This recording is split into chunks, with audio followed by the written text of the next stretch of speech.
ఆకాశవాణి జాతీయ వార్తలు చదువుతున్నది పీవీకేఎం లక్ష్మి. ముందుగా ముఖ్యాంశాలు. మూడో ఆర్థిక వ్యవస్థగా ఎదుగుతున్న భారత్ శ్రామిక శక్తిలో మహిళలు అధిక భాగస్వామ్యం కావాలని రాష్ట్రపతి ద్రౌపది ముర్ము అన్నారు. మహిళా సాధికారతకు తమ ప్రభుత్వం కట్టుబడి ఉందని ప్రధానమంత్రి నరేంద్ర మోదీ అన్నారు. వచ్చే 5 ఏళ్లలో వైద్య విద్యలో 75,000 కొత్త సీట్లను చేర్చాలని ప్రభుత్వం యోచిస్తోందని కేంద్ర ఆరోగ్య శాఖ మంత్రి జేపీ నడ్డా ప్రకటించారు. జవాబుదారీతనం ఉండేలా జరిగే చర్చలకు శాసన సంస్థలు కేంద్రాలుగా మారాలని లోక్సభ స్పీకర్ ఓం బిర్లా అన్నారు. వార్తల వివరాలు.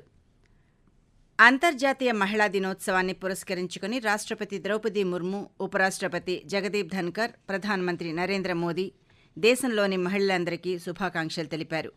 మహిళా శక్తి సాధించిన విజయాలను, దేశానికి, సమాజానికి వారు చేసిన విశిష్ట సేవలను గౌరవించే సందర్భం అంతర్జాతీయ మహిళా దినోత్సవం అని రాష్ట్రపతి ద్రౌపది ముర్ము తన సందేశంలో పేర్కొన్నారు. మహిళలు సమాజానికి వెన్నెముక అని, నాయకత్వంతో పరివర్తనాత్మక మార్పును సాధిస్తారని ఉపరాష్ట్రపతి తన సందేశంలో పేర్కొన్నారు. వివిధ పథకాలు, కార్యక్రమాల ద్వారా మహిళల సాధికారత కోసం ప్రభుత్వం ఎల్లప్పుడూ కృషి చేస్తోందని ప్రధానమంత్రి నరేంద్ర మోదీ సామాజిక మాధ్యమం వేదికగా పేర్కొన్నారు. ప్రపంచంలో మూడో అతిపెద్ద ఆర్థిక వ్యవస్థగా ఎదుగుతున్న భారత్ శ్రామిక శక్తిలో ఎక్కువ మంది మహిళలు ఉండాలని రాష్ట్రపతి ద్రౌపది ముర్ము అన్నారు. అంతర్జాతీయ మహిళా దినోత్సవాన్ని పురస్కరించుకుని ఢిల్లీలో నారీ శక్తి సే వికసిత్ భారత్ అనే అంశంపై జరిగిన ఒకరోజు సదస్సులో రాష్ట్రపతి ప్రసంగించారు. అభివృద్ధి చెందిన భారతదేశ దార్శనికతను సాకారం చేయడంలో దేశ ఆడబిడ్డలు కీలక పాత్ర పోషిస్తున్నారని ఉద్ఘాటించారు. దేశంలోని మహిళలు రాజకీయంగా, ఆర్థికంగా, సామాజికంగా సాధికారత సాధించేందుకు కేంద్ర ప్రభుత్వం నిరంతరం కృషి చేస్తోందని రాష్ట్రపతి పేర్కొంటూ, ये दिवस महिलाओं की उपलब्धियां का सम्मान करने, उनके अधिकारों के प्रति जागरूकता बढ़ाने और महिला पुरुष समानता को बढ़ावा देने के प्रति स्वयं को समर्पित करने का अवसर है. इस सम्मेलन का विषय नारी नेतृत्व से विकसित भारत. नारी समुदाय ने अभूतपूर्व प्रगति की है. मैं अपनी जीवन यात्रा को भी इसी प्रगति की कड़ी मानती हूँ. ओडिशा के एक साधारण परिवार और पिछड़े क्षेत्रों में जन्म लेने से लेकर मेरी राष्ट्रपति भवन तक की यात्रा भारत के समाज में नारी को मिले समानता के अवसर एवं सामाजिक न्याय की कहानी है. మహిళా సాధికారతకు తమ ప్రభుత్వం కట్టుబడి ఉందని ప్రధానమంత్రి నరేంద్ర మోదీ అన్నారు.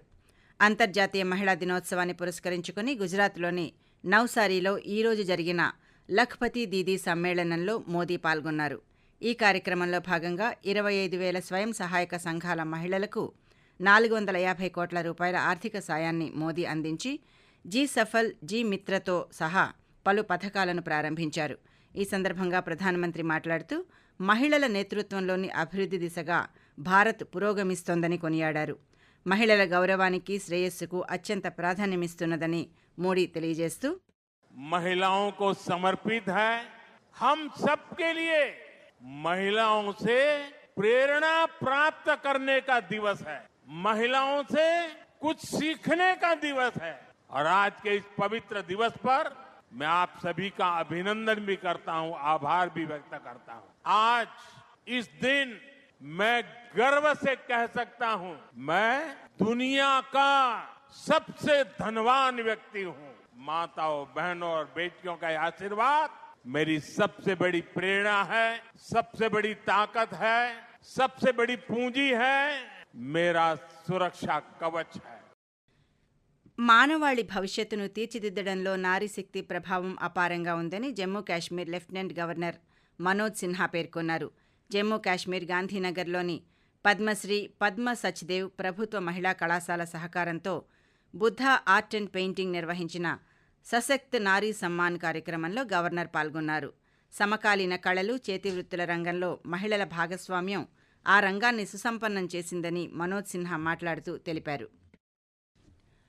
ఆకాశవాణి జాతీయ వార్తలు వింటున్నారు. జవాబుదారీతనం ఉండేలా జరిగే చర్చలకు శాసన సంస్థలు కేంద్రాలుగా మారాలని లోక్సభ స్పీకర్ ఓం బిర్లా అన్నారు.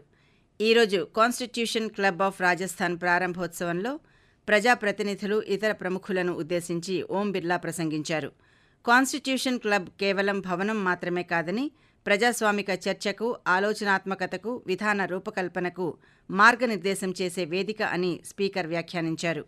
ప్రజాస్వామ్యం ఎన్నికలకే పరిమితం కాదని, నిరంతర చర్చలు, ఏకాభిప్రాయంతో ముందుకు సాగుతుందని స్పీకర్ తెలియజేస్తూ, ये क्लब के निर्माण के समय भी और निर्माण के बाद इसके संचालन के समय भी एक इसमें विशेषता है कि हम आजादी के 75 वर्ष के गौरवशाली संविधान के अंगीकार दिवस में गुजर रहे हैं और इस 75 वर्ष की यात्रा में हमने संविधान के मार्गदर्शन में भारत के अंदर एक परिवर्तन किया और आज हम कह सकते हैं कि दुनिया के अंदर भारत का लोकतंत्र और भारत का संविधान देश और दुनिया के लिए मार्गदर्शक है.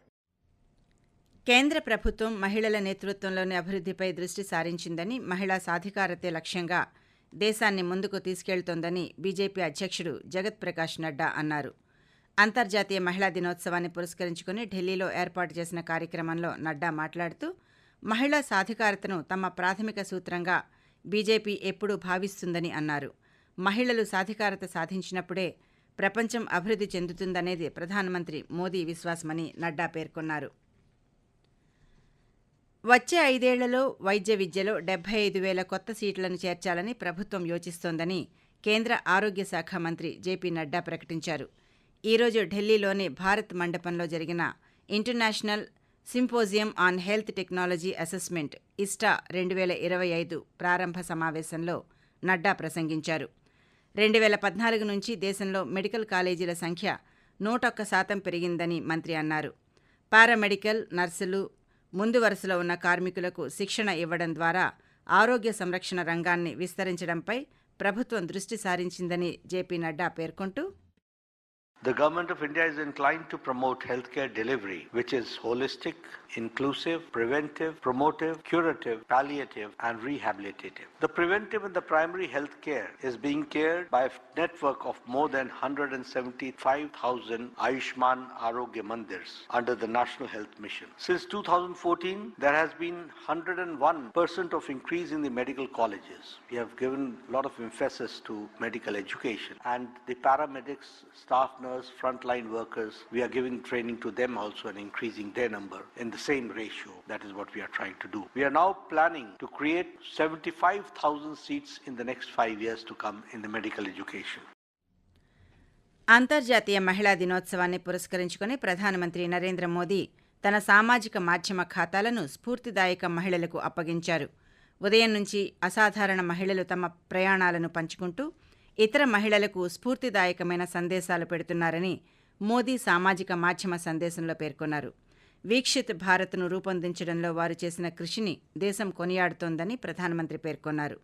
చెస్ క్రీడాకారిణి ఆర్ వైశాలి, విజయవంతంగా అంకుర సంస్థను నడుపుతున్న నలంద జిల్లాకు చెందిన యువతి అనితాదేవి ప్రధానమంత్రి సామాజిక మాధ్యమ ఖాతాలలో తమ విజయగాథలు పంచుకున్న వారిలో ఉన్నారు.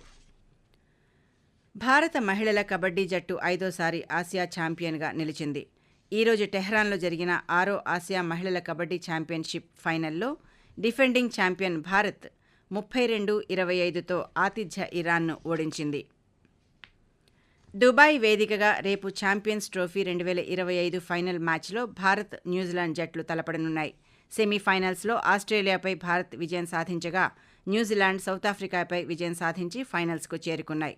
ఫైనల్లో న్యూజిలాండ్ను ఓడించి 3వసారి ఛాంపియన్స్ ట్రోఫీని కైవసం చేసుకోవాలని భారత్ పట్టుదలగా ఉంది. ఫైనల్ మ్యాచ్ రేపు మధ్యాహ్నం 2:30 ప్రారంభం కానుంది.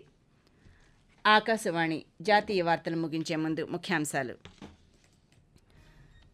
3వ ఆర్థిక వ్యవస్థగా ఎదుగుతున్న భారత్ శ్రామిక శక్తిలో మహిళలు అధిక భాగస్వామ్యం కావాలని రాష్ట్రపతి ద్రౌపది ముర్ము అన్నారు. మహిళా సాధికారతకు తమ ప్రభుత్వం కట్టుబడి ఉందని ప్రధానమంత్రి నరేంద్ర మోదీ అన్నారు.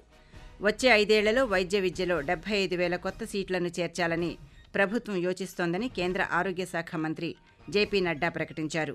జవాబుదారీతనం ఉండేలా జరిగే చర్చలకు శాసన సంస్థలు కేంద్రాలుగా మారాలని లోక్సభ స్పీకర్ ఓం బిర్లా అన్నారు.